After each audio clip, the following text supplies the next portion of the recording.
देखिए permutation combination important chapter है, और परमुटेशन कॉम्बिनेशन का आप जानते हो कि प्रोबेबिलिटी थ्योरी में भी काफी ज्यादा यूज होता है। तो चैप्टर को अच्छा सा देखिए, 11th क्लास में काफी कम किया जाता है, यहाँ काफी डिटेल में है। तो कोशिश करेंगे कि 2 क्लास के अंदर खत्म हो जाए, और आज हम लेंगे क्लास और कल भी क्लास होगी, ठीक है। तो permutation and combination,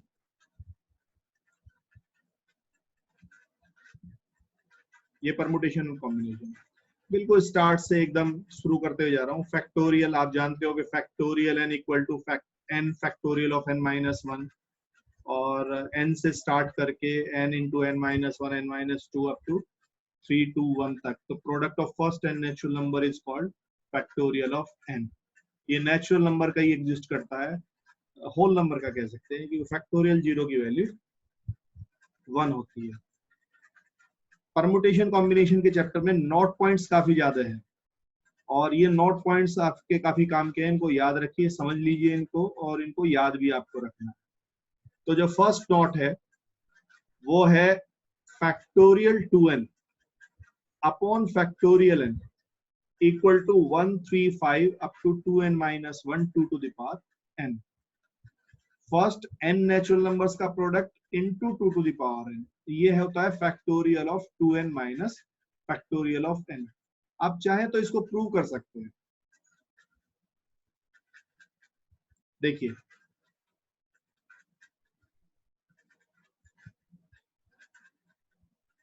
left hand side अगर हम ले लें, ये जो फैक्टोरियल 2n है इसको हमने ओपन किया 1 2 3 up to 2n minus 1 2n तक हमने ओपन कर लिया इसको, और डिनोमिनेटर में factorial n as it is रहेगा। जो न्यूमरेटर में n 2n नेचुरल नंबर्स हैं, इनमें से ऑड नेचुरल नंबर हमने अलग कर दिया 1 3 5 अप टू 2n माइनस 1 तक, और जो इवन नेचुरल नंबर्स हैं उनको अलग किया 2 4 6 अप टू 2n तक। तो ये जो 1 3 5 up to 2n minus 1 first n natural number है, इनको एज इट इज रखा, और ये जो 2 4 6 अप टू 2n तक है ये n नंबर है एक्चुअली। ये जो फर्स्ट नंबर है 2, इसको हम 2 इंटू 1 लिख सकते हैं। जैसे इसको अगर मैं लिखूं, इसको 2 इंटू 1, और फिर 2 को लिखेंगे 4 को लिखेंगे हम 2 इंटू 2, इसको मैं ब्रैकेट में कर देता हूं, ये 2 इंटू 2,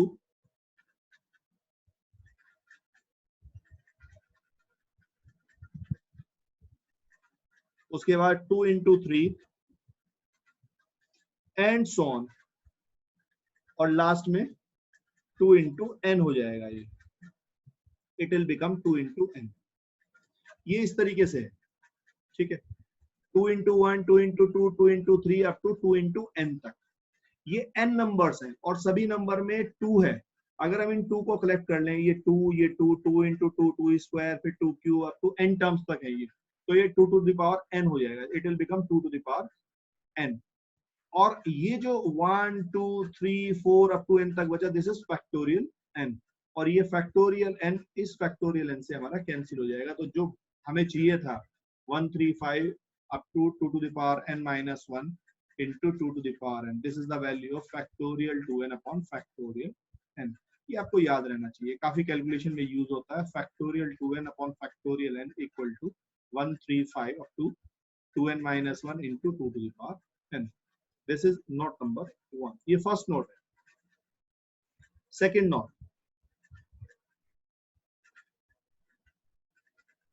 सेकंड नोट है factorial of n plus 1। factorial of n plus 1 is not divisible by any number between 2 and n। किसी भी नंबर का फैक्टोरियल, जैसे मैं कहता हूं फैक्टोरियल 10 प्लस 1, फैक्टोरियल 10 प्लस 1, ये 2 और 10 के बीच में,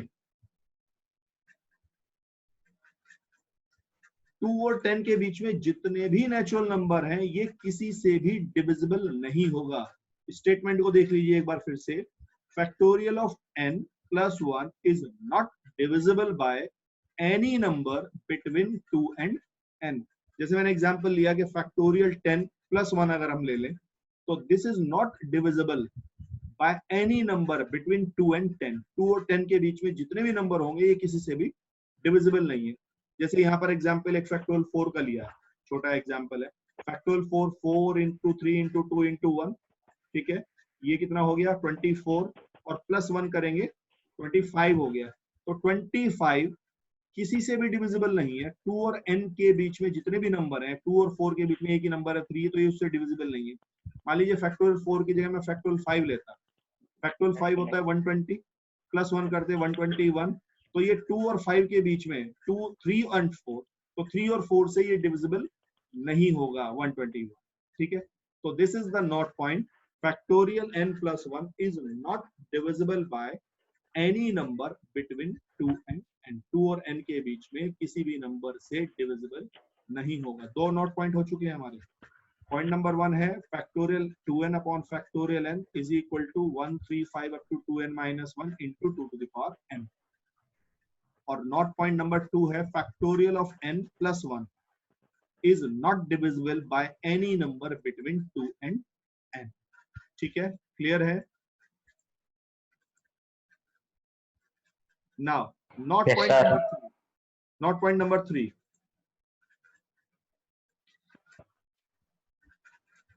ये है factorial of n whole square. Factorial of n whole square is less than equal to n to the power n into factorial n is less than factorial of 2n. जो factorial of n square की value होगी वो n to the power n factorial n से less और equal होगी और factorial 2n से कम होगी। मान लीजिए मैं फैक्टोरियल 4 का स्क्वायर करता हूं तो फैक्टोरियल 4 स्क्वायर फैक्टोरियल 8 से स्मॉलर होगा, ठीक है, फैक्टोरियल 2n से कम होगा और n to the power n factorial n से भी कम होगा, ठीक है। ये सीक्वेंस है, factorial n whole square is the smallest, then n to the power n factorial n, then factorial 2n। n एक नेचुरल नंबर हमने ले लिया, एक नेचुरल नंबर हमने कंसीडर कर लिया n, ठीक है। देखिए n कोई भी नेचुरल नंबर है और n जब हम फैक्टोरियल n की बात करते हैं तो 1 से लेकर n तक जाना है, तो इसका मतलब n से 1 से लेकर n तक जितने भी नेचुरल नंबर हैं वो या तो n से कम है या n के, अगर वो खुद n तक ले लें तब तो वो इक्वल है, अदरवाइज उससे जितने भी कम है वो सब उससे छोटे नंबर है। जैसे 1 less than equal to n होगा, ठीक है, 2 less than equal to n होगा, 3 less than equal to n होगा, n less than equal to n। जैसे मैं फैक्टोरियल 10 कहूं तो फैक्टोरियल 10 में 1 लेस देन इक्वल टू 10, मतलब 1 से लेकर 10 तक जितने भी नंबर है वो सब n से 10 से छोटे हैं, केवल 10 10 के इक्वल है। तो 1 is less than equal to n, 2 less than equal to n, 3 less than equal to n, इसी तरीके से n less than equal to n। और अगर इनको मल्टीप्लाई कर लें side by side 1 2 3 4 up to n, ये फैक्टोरियल n हो जाएगा और ये n into n into n n times, this is n to the power n, और दोनों साइड अगर हम फैक्टोरियल n से मल्टीप्लाई कर लें तो ये बन जाएगा factorial n whole square is less than equal to n to the power n into factorial of n। ये पहले वाला पार्ट आ गया, फर्स्ट और second term. Factorial n whole square is less than equal to n to the power n into factorial of n, ठीक है। Now अब second वाले पार्ट को देखते हैं। सेकंड पार्ट है n to the power n factorial n is less than factorial of 2n। इसको देखिए, देखिए n एक नेचुरल नंबर है, ठीक है, and this is always smaller than, equal to भी नहीं हो सकता n plus 1 क्योंकि उसमें 1 ऐड हो गया है। n is less than, similarly n is less than n plus 2, n is less than n plus 3, n is less than n plus n हो जाएगा। और अगर इनको मल्टीप्लाई कर ले ये n to the power n हो गया, और राइट साइड में अगर हम मल्टीप्लाई करेंगे तो n plus 1, n plus 2, n plus 3 up to 2n तक हुआ। और अगर दोनों साइड फैक्टोरियल n से मल्टीप्लाई कर लिया जाए, factorial n into n to the power n, ये factorial n into n plus 1, n plus 2, n plus 3 up to n 2n तक। तो फैक्टोरियल n n plus 1 के पहले फैक्टोरियल n है और फैक्टोरियल n से लेकर 2n तक की जब हम इसकी वैल्यू देखेंगे तो this will become factorial of 2n। तो ये एक रिजल्ट हमारे पास बन गया कि n to the power n is n to the power n factorial n is less than 2n, factorial 2n। और ये हम ऑलरेडी शो कर चुके हैं कि factorial n whole square is less than equal to n to the power n factorial n। तो complete result हमारे पास बना factorial n whole square is less than equal to n to the power n factorial n is less than factorial of 2n। Clear? Any problem इसमें? No sir. ठीक है, इसको देखते रहिए, बहुत इंपॉर्टेंट चैप्टर है और थोड़ा सा डिफिकल्टी लेवल इसका ठीक ठाक होता है। अगर आपने कॉन्सेप्ट सीख लिए तो आपको करना आसान हो जाएगा। ठीक है, इसका असाइनमेंट देंगे और वो असाइनमेंट भी आपको करना। ओके, चलिए नाउ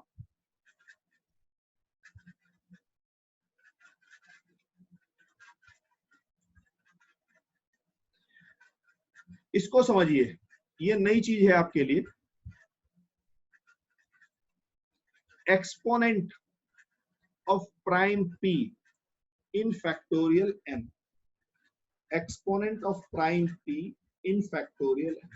पहले तो मतलब ही समझ लीजिए कि हम कहना क्या चाह रहे हैं। Exponent of prime p in factorial n।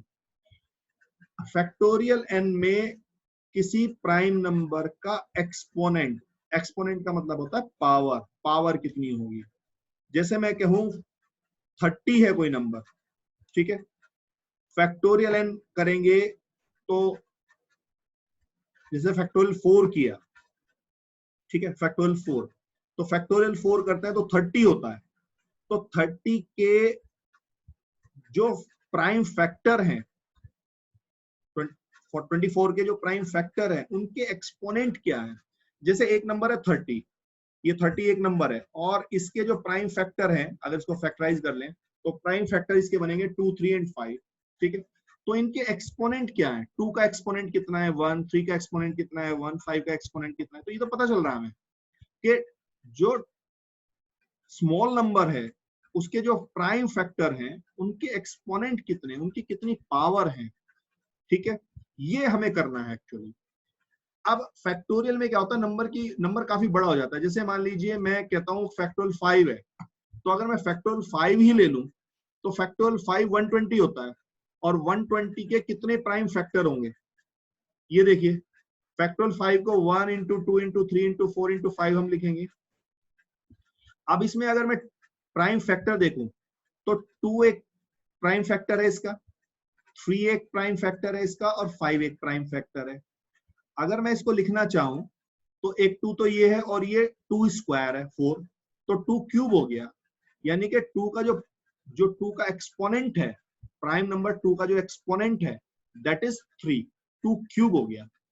उसी तरीके से 3 सिंगल है तो 3 का एक्सपोनेंट है 1 और 5 का एक्सपोनेंट है 1। तो exponent of 2 is 3, exponent of 3 is 1, exponent of 5 is 1। और देखिए पहले इसको कैसे करेंगे वो तो आएगा बाद में, अभी पहले हम ये देख रहे हैं, अभी हम पहले ये देख रहे हैं कि हमें करना क्या है। हमें करना ये है कि कोई नंबर हमें दिया गया, यहां पर वो नंबर फैक्टोरियल की फॉर्म में होगा कि कोई नंबर हमें दिया गया, उसके जितने भी प्राइम फैक्टर हैं उनके एक्सपोनेंट क्या है, वी आर टू फाइंड। जैसे मान लीजिए फैक्टोरियल 10 है, फैक्टोरियल 10 1 2 3 4 5 6 अप टू 10 तक हुए। अब इसके प्राइम फैक्टर क्या होंगे, इसके प्राइम फैक्टर 2 होगा, 3 होगा, 5 होगा और 7 होगा। ठीक है, अब 2 को अगर हम यहां से कलेक्ट करने लगे, 2 को कलेक्ट करें मान लीजिए, तो 2 एक तो ये है 2, ठीक है, एक 2 स्क्वायर यहां से आएगा, एक यहां से भी एक 2 निकलेगा और यहां से 3 2 निकलेंगे और एक 2 निकलेगा यहां से। ठीक है, तो 2 के एक्सपोनेंट क्या हुए 2 सिंगल, एक तो ये है 1 पावर, 2 पावर यहां से आएंगी 3, एक पावर यहां से आएंगी 4, 3 पावर यहां से आएंगी 7 और एक पावर यहां से आएगी 8। तो 2 टू द पावर 8 हो गया। तो exponent of prime 2 in factorial n is 8 actually. ठीक है, अब 3 का देखिए, जो 3 आएगा, ये 3 है, क्रॉस मार्क में मैंने 3 है, 3 की एक पावर आएगी यहां से, एक पावर आएगी 6 से और एक 2 पावर आएंगी 9 से। तो टोटल पावर कितनी हो गई 4, तो यानी कि 3 टू द पावर 4। तो exponent of prime 3 in factorial 10 is 4। 10 को देख, 5 को देख, 5 में तो एक पावर यहां से आने वाली है 5 से और एक पावर यहां से आने वाली है 10 से, तो 5 स्क्वायर हो गया। तो exponent of prime 5 in factorial 10 is 2 और 7 तो सिंगल है तो 7 की पावर है। तो ये एक्चुअली हमें फाइंड आउट करना है। अब ये जो नंबर लिए हैं अभी तक फैक्टोरियल 5 फैक्टोरियल, ये छोटे नंबर है, हमने यहाँ से काउंट किया और उसको फाइंड आउट कर लिया। मान लीजिए फैक्टोरियल 100 बोल दे या फैक्टोरियल 200 बोल दे, ठीक है, बड़ी फिगर दे दे, तो उस बड़ी फिगर का फैक्टोरियल अगर हम करें तो ये काफी एक बहुत बड़ी फिगर हो जाएगी मल्टीप्लिकेशन की फॉर्म में, और वहां से उसके हमें प्राइम फैक्टर का एक्सपोनेंट फाइंड आउट करना है। अगर हमने फैक्टोरियल 10 तक लिया है तो इसमें हमारे जो प्राइम फैक्टर होंगे वो 7 तक हो गए। मान लीजिए फैक्टर 11 कर लेता तो उसमें 11 और इंक्लूड हो जाता, 15 तक कर लेता तो 13 भी आ जाता, ठीक है, 20 तक कर लेता तो 17 और 19 और इंक्लूड हो जाते। तो नंबर ऑफ प्राइम फैक्टर बढ़ जाते हैं और उनकी एक्सपोनेंट भी काफी बढ़ जाते हैं, तो ये टीडीएस हो जाएगा डायरेक्टली इस तरीके से फाइंड। तो कैसे हम इसको फाइंड आउट करेंगे, इसको देखिए, ठीक है, थोड़ा ज्यादा कंसंट्रेशन चाहिए और जो चीज नहीं समझ में आएगी उसको पूछ लेना, काफी बढ़िया है, काफी important.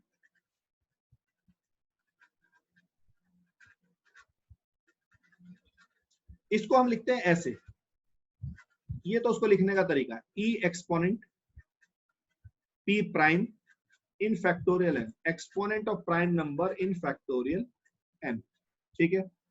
Exponent of prime factorial N को हमने लिखा 1 2 3 4 अप टू एन तक, ऐसे हमने लिख लिया इसको, ठीक है। देखिए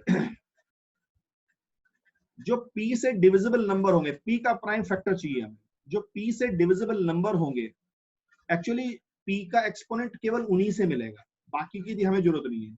जैसे अगर मैं थोड़ा सा पीछे चला जाऊं, थोड़ा सा मैं पीछे जाऊं, ये जो अभी मैंने लिखा था, जैसे यहाँ 10 का फैक्टोरियल 10 का मुझे प्राइम फैक्टर चाहिए, फैक्टोरियल 10 का 2 का प्राइम नंबर 2 का एक्सपोनेंट चाहिए, तो प्राइम नंबर 2 के जो एक्सपोनेंट मुझे मिलेंगे वो कहां से मिलेगा, वो एक तो 2 से मिलेगा, ठीक है, पहला 2 से मिलेगा, 2 का पहले 2 से मिलेगा, फिर 2 इंटू 2 से मिलेगा, फिर 3 इंटू 2 से मिलेगा, फिर 4 इंटू 2 से मिलेगा और फिर 5 इंटू 2 से मिलेगा, ऐसे ही मिलेगा, ठीक है। अगर मुझे 3 का चाहिए तो मुझे पहले 3 का चाहिए, 3 से मिलेगा, फिर 2 इंटू 3 से मिलेगा, फिर 3 इंटू 3 से मिलेगा। क्लियर है, यहां तक बात समझ में आ रही है। अब जरा देखिए, मुझे चाहिए p का, जैसे मैं कह रहा हूं कि 2 का मुझे पहले 2 से मिलेगा, फिर 2 इंटू 2 से मिलेगा, फिर 3 इंटू 2 से मिलेगा, फिर 4 इंटू 2 से मिलेगा एंड सो ऑन। उसी तरीके से p का मुझे कहां से मिलेगा, पहले p से मिलेगा, फिर 2 इंटू p से मिलेगा, फिर 3 इंटू p से मिलेगा, लास्ट वाला कहां से मिलेगा, ये सोचना है आपको, लास्ट वाला कहां से मिलेगा। जो लास्ट वाला मिलेगा हमें, वो जो नंबर डिविजिबल होगा उस प्राइम नंबर से, जो नंबर डिविजिबल, जो हाईएस्ट नंबर डिविजिबल होगा, जैसे यहाँ 2 का जो एक्सपोनेंट मिल रहा था वो 10 से मिल रहा था, क्योंकि 10 2 से डिविजिबल है, 10 इज डिविजिबल बाय 2। लेकिन जब हम 3 का एक्सपोनेंट फाइंड आउट कर रहे हैं तो लास्ट हमें मिल रहा है 9 से, क्योंकि जो लास्ट नंबर डिविजिबल है 3 से वो है 9।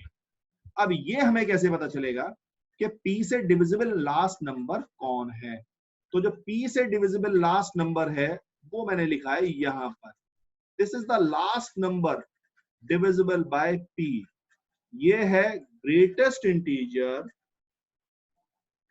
n by p into p, greatest integer last number को अगर मैं उस नंबर से डिवाइड कर दूं प्राइम नंबर से, तो जो ग्रेटेस्ट इंटीजर मिलेगा, मतलब जो इंटीग्रल पार्ट मिलेगा, और उसको फिर वापस प्राइम नंबर p से मल्टीप्लाई कर दूं।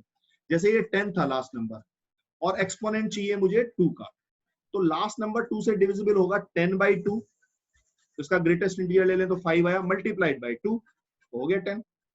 अब 3 का चेक करिए, हमें नहीं पता कि 9 क्या है, 9 यहां तो हमें दिख रहा है कि 9 है, लेकिन अगर ये अननोन फिगर होती तो हमें नहीं पता होता कि ये लास्ट नंबर कौन सा डिविजिबल है 3 से। तो 10 बाई 3, 10 बाई 3 है ग्रेटेस्ट इंटीजर के 3.1 समथिंग हुआ, तो उसका इंटीग्रल पार्ट मैंने ले लिया 3 multiplied by that prime number, 3, तो क्या हो गया 9 हो गया।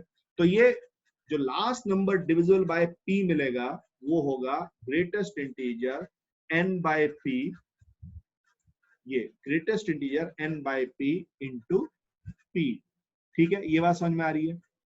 क्योंकि देखिए यहां मैंने क्यों लिया ऐसा, क्योंकि जैसे यहां भी हम 2 का एक्सपोनेंट फाइंड आउट कर रहे हैं, तो 2 का एक्सपोनेंट 1 से तो मिलेगा नहीं, 3 से भी नहीं मिलेगा, 5 से भी नहीं मिलेगा। जो नंबर 2 से डिविजिबल होंगे केवल उन्हीं से मिलेगा।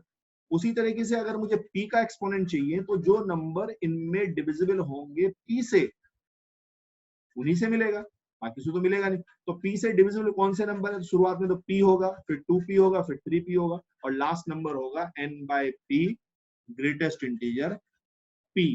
क्लियर है? यहां तक बताइए, ये बात समझ में आ रही है?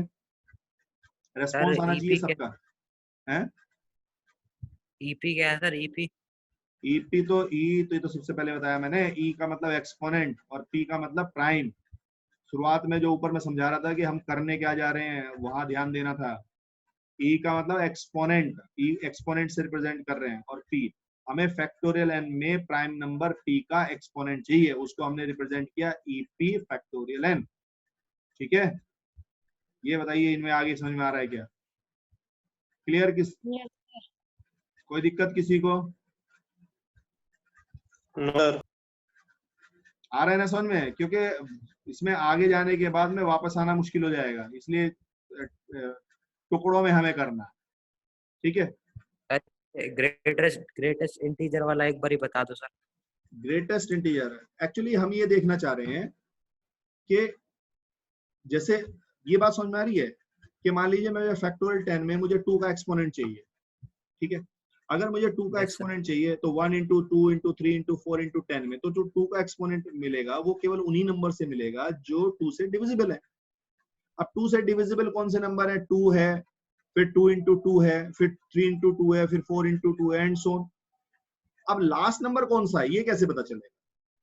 जैसे 3 का एक्सपोनेंट चाहिए तो पहला तो मिलेगा 3 से, फिर मिलेगा 2 इंटू 3 से, फिर मिलेगा 3 इंटू 3 से, फिर इसी तरीके से आए। अब यहाँ तो हमें दिख रहा है कि 3 इंटू 3 9 लास्ट हो गया, बस इसके आगे नहीं जाएगा।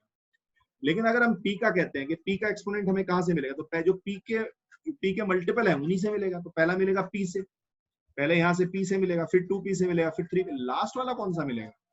तो लास्ट वाला, लास्ट नंबर वो होगा जो p से डिविजिबल होगा। तो p से डिविजिबल नंबर हम कैसे निकालेंगे? जो टोटल नंबर है, लास्ट नंबर क्या है हमारा? n। जैसे फैक्टोरियल 10 में लास्ट नंबर क्या है? 10। तो 10 को पहले जिस प्राइम का हमें एक्सपोनेंट चाहिए, जिसका चाहिए कि हमें इससे डिविजिबल है, उसको 2 से डिवाइड किया, तो ग्रेटेस्ट इंटीजर किया उसका, तो 2 से डिवाइड करके 5 आया, ग्रेटेस्ट इंटीजर भी 5 होगा, मल्टीप्लाइड बाय 2 कर देंगे, तो you will get the last number divisible by that number. जैसे 3 का हमें चाहिए था तो हमने क्या किया? 10 बाई 3 किया, ग्रेटेस्ट इंटीजर 10 बाई 3, तो 10 बाई 3 करेंगे तो 3 पॉइंट समथिंग आएगा, ग्रेटेस्ट इंटीजर लेंगे तो 3 आएगा, और मल्टीप्लाइड बाय 3 कर देंगे तो 9 आ गया, तो 9 था हमारा। उसी तरीके से अगर मुझे p से डिविजिबल लास्ट नंबर चाहिए तो n बाई p का ग्रेटेस्ट इंटीजर इंटू p। ठीक है, यहां तक आ गए। अब देखिए ये 2 4 6 8 10 ये 5 नंबर मिले, 5 नंबर मिले। ठीक है, तो 5 नंबर में से हर एक नंबर में एक एक मिल गया मुझे भाई, जो जो डिविजिबल है उनमें सब में 2 2 2 2 2, तो 5 तो ये मिल ही गए मुझे कम से कम। यहाँ से 2 मिला, यहाँ से 2 मिला, यहाँ से 2 मिला, यहाँ से 2 मिला, यहाँ से 2 मिला। जब यहाँ से 2 मिला तो ये 1 रह गया, यहाँ से 2 मिला तो 2 रह गया, यहाँ से 2 मिला तो 3 रह गया, यहाँ से 2 मिला तो 4 रह गया, और यहाँ से 2 मिला तो 5 रह गया। इसका मतलब ये मैं 2 टू द पावर 5 अगर कर लूं, 2 टू द पावर सबसे एक 2 बाहर निकाल लिया, 2 टू द पावर 5, तो बचेगा क्या अंदर? बचेगा 1 2 3 4 5, ये बचेगा। इन नंबर से तो कोई लेना ही नहीं है जो 2 से डिविजिबल नहीं है। ठीक है, इनसे तो मिलेगा ही नहीं, तो इनको तो छोड़ ही दिया। तो उसी तरीके से हमने 1 से लेकर n तक केवल उन्हीं नंबर को रखा जो p के मल्टीपल थे, जो p से डिविजिबल थे। अब ये नंबर कितने हैं? ये नंबर हैं जैसे ये 1, ये 2 3 4, और लास्ट क्या है? Greatest integer n by p।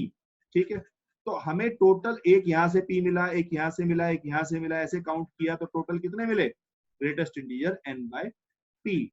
Plus अभी और आएंगे, बचा क्या? यहाँ से p निकाल लिया तो 1 बचा, यहाँ से 2p में से p निकाल लिया तो 2 बचा, 3p में से 2p निकाल लिया तो 3 बचा, और यहाँ से p निकाल लिया तो हमारे पास क्या बचा, n by p greatest integer.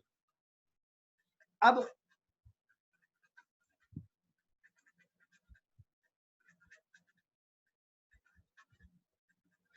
देखिए, ठीक है, जैसे ये 1 2 3 4 अप टू n तक था, उसी तरीके से अब ये फिर वापस बन गया 1 2 3 up to greatest integer n by p।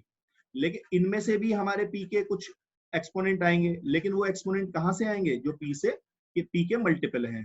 ठीक है, तो पहला एक्सपोनेंट कहां से आएगा, p से आएगा, दूसरा कहां से आएगा, 2p से आएगा, तीसरा कहां से आएगा, 3p से आएगा, और लास्ट वाला कहां से आएगा, जैसे वो n तक थे तो लास्ट वाला आया था n by p greatest integer multiplied by p, तो यहां से यहां होगा, या लास्ट क्या है, n by p, तो n by p स्क्वायर हो जाएगा, n की जगह n by p है तो n by p स्क्वायर हो जाएगा मल्टीप्लाइड बाय p, यहाँ p मल्टीप्लीकेशन में n by p square multiplied by p, इस तरीके से। ठीक है, तो अब जब इसमें से निकालेंगे तो पहला एक p यहां से निकलेगा, एक p यहां से निकलेगा, एक p यहां से निकलेगा, आखिरी निकलेगा n by p स्क्वायर, तो टोटल कितने निकल गए, n by p स्क्वायर। फिर क्या बचा, जब p निकाल लिया तो 1 बचा, 2p में से p निकाला तो 2 बचा, 3p में से p निकाला तो 3 बचा, और लास्ट में क्या बचेगा, n by p स्क्वायर। ये प्रोसेस हमारा चलता रहेगा। सबसे पहले I term greatest integer n by p, फिर आएगा greatest integer n by p square, फिर आएगा greatest integer n by p cube, and so on. और जब तक कि ये n by p स्क्वायर ये डिविजिबल है, जब तक कि ये डिवाइड कर सकता है, n को ये p स्क्वायर डिवाइड कर, जैसे जैसे p बढ़ता रहेगा, p square, p cube, p to the power 4, जब तक ये जैसे जैसे बढ़ता रहेगा तो एक स्टेज ऐसी हो जाएगी कि ये खुद n से ज्यादा हो जाएगा। वहां तक जब आ जाएगा तो ग्रेटेस्ट इंटीजर की वैल्यू 0 हो जाएगी, बस उसके बाद वाले हम छोड़ लेंगे। तो कुल मिला के हुआ ये, इसको मैं पूरा करके लिख दूं तो जो एक्सपोनेंट ऑफ प्राइम p है वो greatest integer n by p plus greatest integer n by p square plus greatest integer n by p cube, और कहां तक, greatest integer n by p to the power s। और ये जो p to the power s है ये n से कम होना चाहिए, it should be less than n। तो greatest integer p to the power, ये जो p टू द पावर है it must be less than n, और अगर एक पावर बढ़ा दे तो इससे ज्यादा हो जाना चाहिए। ठीक है, तो वहां तक जाएंगे जहां तक ये इससे डिविजिबल हो सके। ठीक, तो अल्टीमेटली आपको याद क्या रखना है कि किसी भी फैक्टोरियल के किसी प्राइम फैक्टर का एक्सपोनेंट अगर हमें फाइंड आउट करना है, एक्सपोनेंट अगर हमें फाइंड आउट करना है तो हमें ये प्रोसीजर फॉलो करना पड़ेगा, greatest integer n by p plus greatest integer n by p square plus greatest integer n by p cube, and so on, कहां तक, greatest integer n by p to the power s।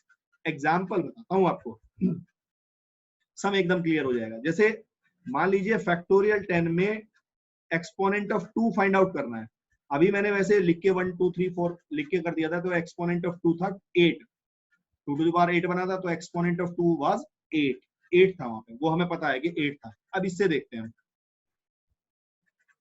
Exponent of 2 in factorial 10। ठीक है, exponent of 2 in factorial 10, तो exponent factorial 10 में कहां से आएगा, 2 से आएगा, 4 से आएगा, 6 से आएगा, 8 से आएगा, 10 से। ठीक है, एक यहां से आया, एक यहां से, एक यहां से, तो कितने आ गए, 5 आ गए, तो 5 तो निकाल लिए बाहर हमने। अब बचा क्या, 2 में से 1 बच गया, 2 निकाल लिया, 4 में से 2 निकाला, 2 बचा, 6 में से 2 निकाला, 3 बचा, 8 में से 2 निकाला, 4 बचा, 10 में से 2 निकाला, 5 बचा। तो 5 तो ये आ चुका है। अब एक्सपोनेंट ऑफ 2 निकालना इसमें से, 1 2 3 4 अप टू 5 से, कहां से आएगा, 2 से आएगा और 4 से आएगा, तो ये 2 और 4 से आएगा। अब इन 2 और 4 से निकालें तो एक 2 से आएगा, एक 4 से आएगा, 2 आए बाहर, तो 5 प्लस 2 प्लस यहाँ से 2 में से एक 2 निकाल लिया तो 1 बचा, और 4 में से 2 निकाला तो 2 बचा। ठीक है, अब 1 और 2 में से निकालना तो कहां से आएगा, 2 से आएगा केवल, तो एक ही हो गया, तो 5 ये, 2 ये और 1 ये, टोटल कितने हो गए, 8। ये मैंने आपको डिटेल में निकाल के बताया। अब ये जो फॉर्मूला हमने बनाया था, greatest integer n by p plus greatest integer n by p square plus greatest integer n by p cube, अब इससे, क्योंकि अल्टीमेटली यूज तो हमें इसे करना है, फैक्टोरियल 10 तो बहुत छोटी फिगर है, हमें तो फैक्टोरियल 100 निकालना पड़ेगा, तो वहां ये सब मेथड काम नहीं करेंगे, वहां मेथड यही काम करेगा जिसके लिए हमने इतनी मेहनत की है। क्या है, अब इसको अप्लाई करके बताता हूं आपको। देखिए, मुझे चाहिए exponent of 2, exponent of factorial 10, exponent of 2 in factorial 10। Factorial 10 में 2 का एक्सपोनेंट दो तरीके से हम निकाल चुके हैं और दोनों बार 8 आया है। यहाँ देखिए अब वो ग्रेटेस्ट इंटीजर वाला मेथड, सबसे पहले n/p यानी कि ग्रेटेस्ट इंटीजर 10/2, फिर ग्रेटेस्ट इंटीजर 10/2 स्क्वायर, फिर ग्रेटेस्ट इंटीजर 10/2 क्यूब। 2 क्यूब 8 हो गया तो 10/8। अगर इसके आगे बढ़ेंगे तो 2 to the power 4 16 हो जाएगा, तब यहाँ वैल्यू नहीं आएगी, तो यहीं पे रोक देंगे इसको।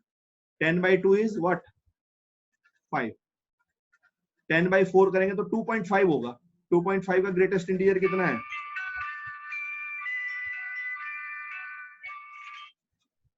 ठीक है, 10/4 ग्रेटेस्ट इंटीजर अगर हम कर रहे हैं तो 2.5, और 2.5 का ग्रेटेस्ट इंटीजर कितना हुआ 2। 10/8 1 पॉइंट समथिंग, तो ग्रेटेस्ट इंटीजर कितना हुआ 1, तो 5 + 2 + 1 इज व्हाट 8, तो दिस इज 8। तो ये है हमारा exponent of factorial 10 in exponent of 2 in factorial 10। अब 3 का देखिए, 3 का वहां हमने निकाला था, 3 का जो एक्सपोनेंट था वो 4 आया था। अब यहाँ देखिए इसी मेथड से एक्सपोनेंट ऑफ 3 इन फैक्टोरियल 10, 10/3 करेंगे, फिर 10/3 स्क्वायर, 10/3 स्क्वायर करते हैं 9 हो गया, अगर क्यूब कर लेंगे तो वो ज्यादा हो जाएगा 10 से, तो 10/3 3 पॉइंट समथिंग, यानी कि ग्रेटेस्ट इंटीजर की वैल्यू कितनी हुई 3। 10/9 किया तो 1 पॉइंट समथिंग, ग्रेटेस्ट इंटीजर की वैल्यू कितनी हुई 1, तो 3 + 1 कितना हो गया 4, तो एक्सपोनेंट ऑफ 3 इज 4। बताइए ये समझ में आ रहा है क्या method? Yes sir. Yes sir. Clear? Yes sir. हाँ, जरा समझ के चलना, ये बहुत ही अच्छा चैप्टर है, और इस चैप्टर को अगर आप करेंगे तो प्रोबेबिलिटी थ्योरी भी आपके लिए आसान हो जाएगी। बायनोमियल भी काफी यूज होता है, बायनोमियल में भी परमुटेशन कॉम्बिनेशन, ये अकेला चैप्टर नहीं है, ये अपने आप में बहुत वास्ट चैप्टर है और समझने वाला चैप्टर है। वैसे तो कायदे में बोर्ड पे किया जाना चाहिए, लेकिन बोर्ड पे एक्चुअली एक तो इतनी स्पीड नहीं रह पाती।